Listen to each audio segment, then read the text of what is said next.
संत ज्ञानेश्वर महाराजांच्या पालखी सोहळ्यातील गोल रिंगण सोहळा दरम्यान घोडा अंगावर कोसळून एका फोटोग्राफरचा दुर्दैवी मृत्यू झाला आहे.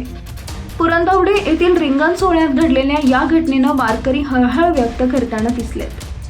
कलकत्त्याचे रहिवासी असलेले 48 वर्षीय कल्याण चट्टोपाध्याय असं या फोटोग्राफरचं नाव आहे. या घटनेत एक तरुण जखमी झाला आहे. ही घटना कशी घडली, एक घोडा पडून कुणाचा कसा काय मृत्यू होऊ शकतो असे अनेक प्रश्न उपस्थित होते. खरं तर रिंगणातून धावणाऱ्या घोड्याच्या डोक्यावर घोंगावणारा ड्रोन फिरत होता, त्यामुळे तो त्या आवाजाने बिथरला.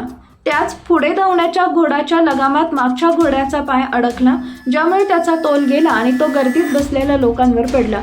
अंगावर घोडा पडल्याने कल्याण चट्टोपाध्याय गंभीर जखमी झाले. त्यानंतर त्यांना रुग्णालयात नेण्यात आले, पण उपचारादरम्यान चट्टोपाध्याय यांचा मृत्यू झाला.